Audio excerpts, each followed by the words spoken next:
గత 2 వారాలుగా సలార్ సీక్వెల్ గురించి డిస్కషన్ జరుగుతోంది. సలార్ సీక్వెల్ ఉండదు అనేదే ప్రచారంలో ఉంది. మరోవైపు ఈ ప్రచారంపై ప్రశాంత్ నీల్ క్లారిటీ ఇవ్వడు. సీక్వెల్ ఉంటుందా ఉండదా అనేది చెప్పడు.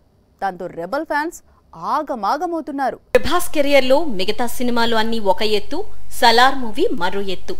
కేజీఎఫ్ డైరెక్టర్ తో రెబల్ స్టార్ సినిమా అంటే అది చిన్న విషయం కాదు.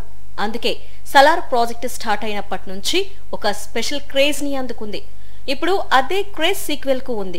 కానీ సీక్వెల్ పై మాత్రం ఇటు రెబల్ అటు నీల్ క్లారిటీ ఇవ్వడం లేదు. సలార్ టీమ్ సలార్ సీక్వెల్ పై క్లారిటీ ఇవ్వకపోవడంతో ఇప్పుడు సలార్ 2 ఆగిపోయిందంటూ వార్తలు మొదలయ్యాయి.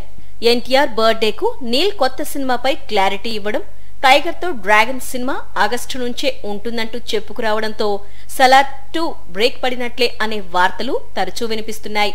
అయితే సలార్ సీక్వెల్ తప్పకుండా ఉంటుందని, కానీ అందుకు ప్రభాస్ చేతిలో ఉన్న చిత్రాలన్నీ పూర్తి కావాలంటోంది యూనిట్. ప్రస్తుతం రెబల్ చాలా చిత్రాలు చేస్తున్నాడు. కల్కి రిలీజ్ ఉంది, రాజాసాబ్ సెట్స్ పై ఉంది. ఆ తర్వాత హను రాఘవపూడి అలాగే సందీప్ వంగతో స్పిరిట్ మూవీస్ ఉన్నాయి. వీటన్నిటి తర్వాత సలార్ సీక్వెల్ స్టార్ట్ అవుతుందని ప్రచారం సాగుతోంది.